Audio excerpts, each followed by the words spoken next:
Hello everyone, in this video I'm going to show you how to re-season the Blackstone Griddle. Now as you can see, my Blackstone Griddle has seen some better days. It's got a lot of carbon buildup on it, it's got a lot of grease, it's got a lot of charred, probably pieces of meat, and it's got a little bit of rust on it because I left it out in the rain. So what I'm going to show you is how to refinish the griddle top and how to put a nice new seasoning on top so it looks almost brand new.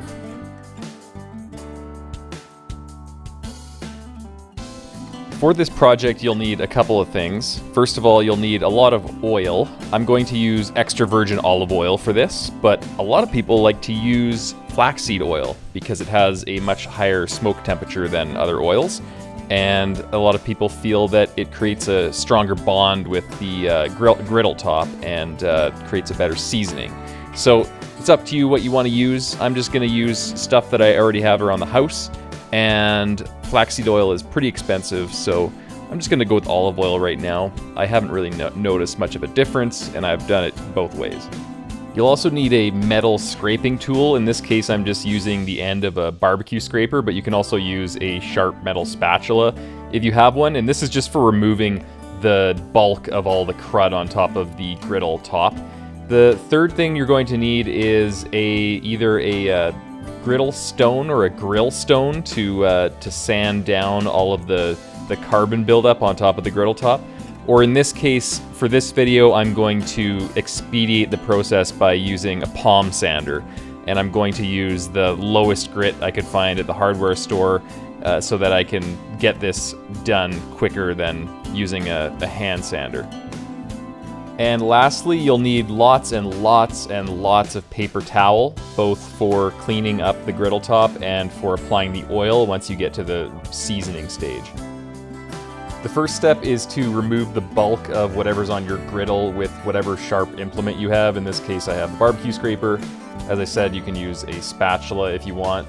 The whole thing here is just to get as much of this off as you can so that it'll make the sanding job easier further down the road. So this will take quite a while, but it's worth it because you'll clog up less of your sanding discs if you're using a palm sander like I am, and you'll go through a lot less of the pumice stone or the grill stone that you're using if you're going that way. After you've scraped as much as you can off the top, you can switch to your sander. I'm using a 40 grit sanding disc here, but you can use as low as you can possibly find at the hardware store. I would go even lower than 40 grit, much lower if I could find the specific sanding discs that I needed. So go as low as you can and then just have at her and grind off all of the remaining carbon buildup and grease buildup that's on top of the griddle top. Now, I continued to sand this griddle top until I could run my hand over it and I couldn't catch a fingernail over any bumps or anything like that, and it was completely smooth. You'll notice that there's still some black marks there. That's grease and carbon buildup that's really deep ingrained in the metal, and I'd probably need a wire wheel or wire brush to really dig into that. I don't think it was necessary because it's still good seasoning and it's going to form part of the new seasoning that I'm going to do. Wasn't really necessary to remove all of it. So once you've got it as flat as you want to get it, then it's time to start the re-seasoning process. So put all of the burners to the highest setting possible and let the griddle preheat until you can see that hot spot in the middle. The middle of the griddle will start to discolor, and that means that it's hot enough to start re-seasoning. So at this point, you'll put a thin coat of oil on top of the griddle and you'll smooth it around the griddle surface with a paper towel.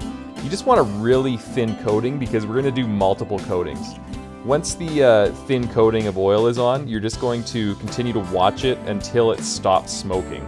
So you can see it smoking right now, and it's going to start to brown and get a little discolored, and that's a good thing because it's the seasoning working its way into the pores of the metal.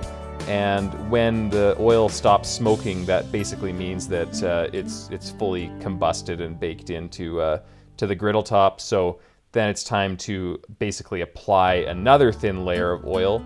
You're going to do this probably every half an hour to every 40 minutes. You're going to apply probably 8 to 10 different layers this way.